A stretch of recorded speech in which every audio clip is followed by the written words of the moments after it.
Mata Hari, de son vrai nom Margaretha Gertruida Zeil, ex-épouse MacLeod, est depuis 1905 l'une des grandes célébrités du spectacle.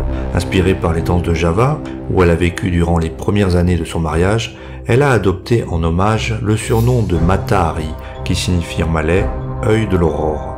Qui est donc vraiment cette jeune femme qui n'a eu de cesse, tout au long de son existence, de brouiller les cartes sur son identité réelle? Était-elle, comme certains le prétendent, une espionne professionnelle, profitant de ses relations dans le tout Paris afin de livrer des secrets d'État à l'ennemi allemand, ou bien n'a-t-elle été qu'un simple bouc émissaire de la Grande Guerre? Eh bien, c'est ce que nous allons découvrir ou redécouvrir ensemble.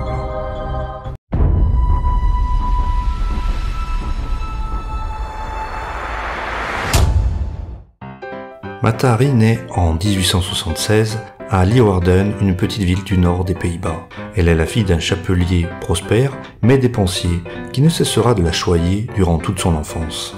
Le teint ambré de sa fille, ses cheveux noirs, la couleur foncée de ses yeux font l'admiration de son père, un certain Adam Zeil, qui voit en elle une véritable princesse orientale. Des caractéristiques physiques qui sont à l'opposé total de celles de ses autres enfants, tous blonds au teint pâle. Ces traits de beauté si particuliers, la fillette les a hérités de son père, mais pas seulement. Hélas, outre sa ressemblance physique, il lui a également légué ses tendances irréfrénées à la mythomanie. Très tôt, la jeune Margaretha se retrouve placée dans le pensionnat le plus chic de la région, où elle va apprendre notamment le français et l'allemand, des atouts qui lui seront bien utiles au cours de sa vie. Des matières qui plus est, dans lesquelles elle va très rapidement exceller. Un autre domaine dans lequel elle fait merveille, c'est celui du pouvoir de conviction, puisqu'à la même époque, elle parvient à convaincre sans peine ses camarades qu'elle est en fait une fille de baronne et que ses parents sont immensément riches. Malheureusement pour elle, ce monde inventé de toutes pièces s'écroule subitement en 1889, année où son père Adam Zeil fait faillite. Autre malheur, sa mère décède et Margaretha est placée chez une tante, qui la pousse à devenir à tout prix institutrice. Lors de ses études à Leyde, justement afin de devenir institutrice, elle est renvoyée de l'école à la suite d'un scandale impliquant une liaison qu'elle aurait tenue avec le directeur de l'établissement. Vrai ou faux, ce qui est certain, c'est que suite à cette affaire, celui-ci sera déchu de son poste. À 18 ans, le 11 juillet 1895, en répondant à une simple annonce matrimoniale, elle se marie avec un officier de la marine néerlandaise de 19 ans son aîné, un certain Rudolf MacLeod, avec qui elle part vivre aux Indes néerlandaises, le capitaine MacLeod ayant été nommé chef de garnison à Malang dans l'est de l'île de Java. Sur place, comme c'était l'usage des femmes européennes à l'époque, elle s'habille à la javanaise, apprend quelques rudiments de javanais, ainsi que la danse javanaise. De cette union naîtront deux enfants, Louise Jeanne et Norman John. Cependant, le 27 juin 1899, un drame va briser définitivement ce couple, décidément mal à sortir. Et pour cause, les deux enfants vont subir une tentative d'empoisonnement. S'agit-il d'une vengeance de domestique ou d'un accident camouflé? On ne le saura sans doute jamais. Ce qui est certain en revanche, ce sont les deux rumeurs qui circulent suite à cet événement. La première accusant Rudolf MacLeod d'avoir battu un soldat indigène, amant d'une domestique. La deuxième mentionnant que ce même MacLeod aurait fait des avances à une femme de chambre, ce qui aurait déplu à son conjoint. Quoi qu'il en soit, parmi les deux enfants, seule Louise Jeanne survit au poison. En 1902, de retour en Europe, elle en profite pour divorcer de son mari, un homme qui s'est avéré au fil des années de plus en plus violent et alcoolique. Cette séparation lui permet non seulement d'obtenir la garde de sa fille, mais également une pension alimentaire, mais qui finalement ne lui sera jamais versée.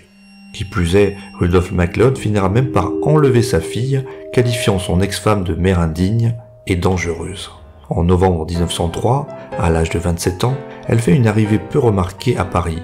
Jouant sur le patronyme écossais de son mari, elle se fait appeler Lady MacLeod et pour survivre, se fait entretenir par les hommes, devenant une sorte de femme fatale du Paris de la Belle Époque, à mi-chemin entre la courtisane et la prostituée. Début 1905, elle se fait embaucher en tant qu'écuyère dans le nouveau cirque d'Ernest Mollier, qui lui propose un numéro de danseuse dénudée. Pour la jeune Margaretha, il s'agit d'une révélation, puisque c'est à partir de ce moment qu'elle va commencer à élaborer son rôle de composition favori, celui de la danseuse orientale. Désormais, elle va se présenter en tant que danseuse sacrée hindoue, se produisant un peu partout en Europe, notamment à Paris, où elle acquiert une extraordinaire renommée. Son physique détonne pour l'époque et constitue un atout non négligeable pour celle qui à présent répond au nom de Mata Hari. Très grande, puisque mesurant près d'1m75, dotée d'un corps élancé, à la peau mate, d'un regard ténébreux et d'une bouche sensuelle, le tout encadré par une chevelure noire, avec un tel physique, elle ne laisse personne indifférent, ce qui lui permet de se démarquer de ses autres concurrentes, mais également de triompher à chacune de ses apparitions, et ce durant près d'une décennie. Cependant, Mata Hari est très dépensière et en 1915, fortement endettée, elle se voit obligée de vendre son hôtel luxueux de Neuilly afin de louer une modeste maison à La Haye aux Pays-Bas. C'est là qu'elle reçoit la visite du consul d'Allemagne, un certain Karl H. Kramer, qui se montre intéressé par cette femme polyglotte et introduite auprès des milieux du pouvoir. Il lui propose ainsi de rembourser ses dettes en échange de renseignements stratégiques pour l'Allemagne. C'est pour cette raison qu'elle se résout finalement à retourner vivre à Paris afin d'y collecter des informations. C'est justement à Paris qu'elle s'éprend vers la fin de 1916 d'un capitaine russe au service de la France, un dénommé Vadim Maslov, un fils d'amiral couvert de dettes. Il n'a que 21 ans et cette différence d'âge fera beaucoup jaser à l'époque. Hélas, ce dernier, de retour au front, est abattu en plein vol et blessé à l'œil, si bien qu'il est obligé de recevoir des soins dans un hôpital de campagne près de Vittel. Dès lors, Mata Hari n'aura de cesse de réaliser des démarches afin d'obtenir un laissez-passer à destination de cette infirmerie du front. C'est dans ces circonstances qu'elle rencontre le capitaine Georges Ladoux, chef des services du contre-espionnage français, le 2 septembre 1916, ce dernier pouvant faciliter l'obtention du laissez-passer. Comme Kramer quelques mois plus tôt, il l'invite à mettre ses relations internationales, son don des langues et ses facultés de déplacement au service de la France. Le but étant bien évidemment d'aller espionner le haut commandement allemand en Belgique. En effet, son passeport de ressortissante des Pays-Bas lui permet de franchir librement les frontières, pour la bonne et simple raison que son pays natal est demeuré neutre dans le conflit mondial ayant débuté 2 ans plus tôt. Finalement, elle accepte la proposition de Ladoux, mais réclame en échange une rémunération importante de l'ordre du 1 million de francs. Une somme qui pourtant ne lui sera jamais versée. Et pour cause, elle est suivie de près par le contre-espionnage britannique et français qui la soupçonne d'être une espionne à la solde de l'Allemagne, dont le nom de code serait H21. H21 désignant le 21e agent recruté par le colonel Hoffmann de la 3e armée allemande. Pour cela, ils se basent sur un message radio qu'ils ont intercepté grâce aux antennes de la Tour Eiffel et qu'ils sont parvenus à déchiffrer facilement. Pas étonnant puisque le message en question a été chiffré, aussi étrange que cela puisse paraître, avec un code que les Allemands savaient connu des Français. De plus, ce message secret contient suffisamment d'éléments pour désigner sans peine Mata Hari. De précieuses informations telles que le nom de sa gouvernante ou bien son adresse. Ce qui fait dire aux historiens que le message n'aurait eu pour objectif ultime que de servir à démasquer la double identité de Mata Hari et de la neutraliser définitivement. Quoi qu'il en soit, c'est effectivement ce qui se produit, puisqu'une perquisition est effectuée dans sa chambre d'hôtel de l'Élysée Palace sur l'avenue des Champs-Élysées. On ne retrouve pas de preuves incontestables, si ce n'est son sac à main qui contient 2 produits pharmaceutiques. L'un de ces produits est un contraceptif, bien légitime compte tenu de ses activités, mais qui entre également dans la composition d'encre sympathique. À la suite de cette perquisition, le 13 février 1917, elle est arrêtée par le capitaine Pierre Bouchardon et soumise à un interrogatoire à la prison Saint-Lazare. Le but de l'officier français est tout simplement de la faire craquer et d'obtenir d'elle des aveux complets. Mais au fil de leurs entrevues, sa tâche s'avère bien plus complexe qu'il ne le pensait. Malgré l'absence de preuves, le procès débute le 25 juillet 1917 devant le 3e conseil de guerre de Paris. Mata Hari est vêtue d'une robe très attrayante, mais qui pourtant laisse de marbre les 6 militaires réunis pour la juger. Pendant 2 jours, l'accusée se défend vaillamment. Elle reconnaît qu'elle a reçu 30 000 marks du chef de l'espionnage allemand, mais que celui-ci étant son amant, il ne s'agissait que d'un cadeau.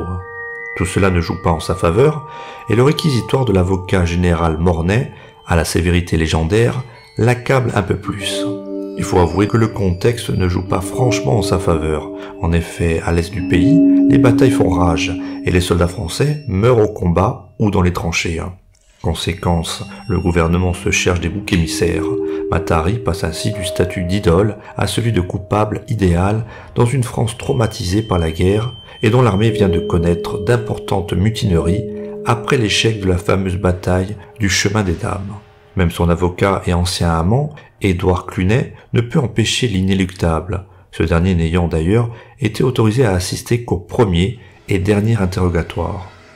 Après seulement 10 minutes de réflexion, le conseil de guerre rend sa sentence. Mata Hari est déclarée coupable d'intelligence avec l'ennemi.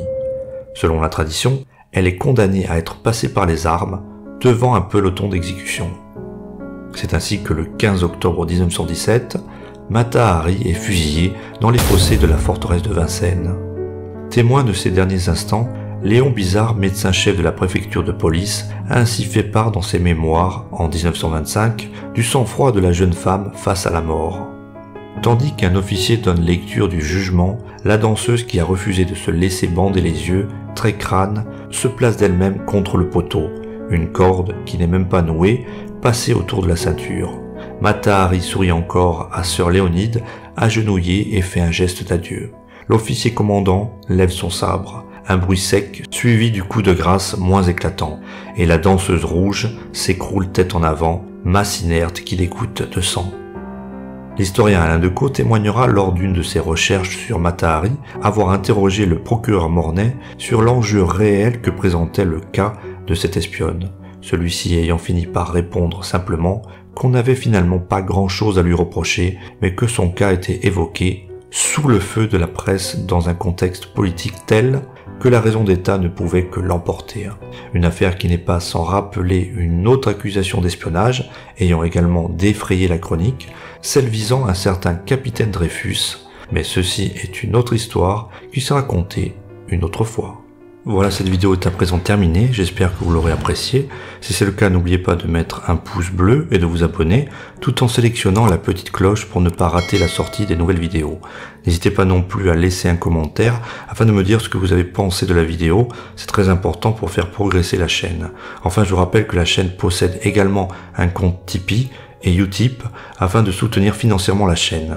En attendant, je vous donne rendez-vous très prochainement pour une nouvelle vidéo sur Hérodoc, la chaîne Histoire. À bientôt.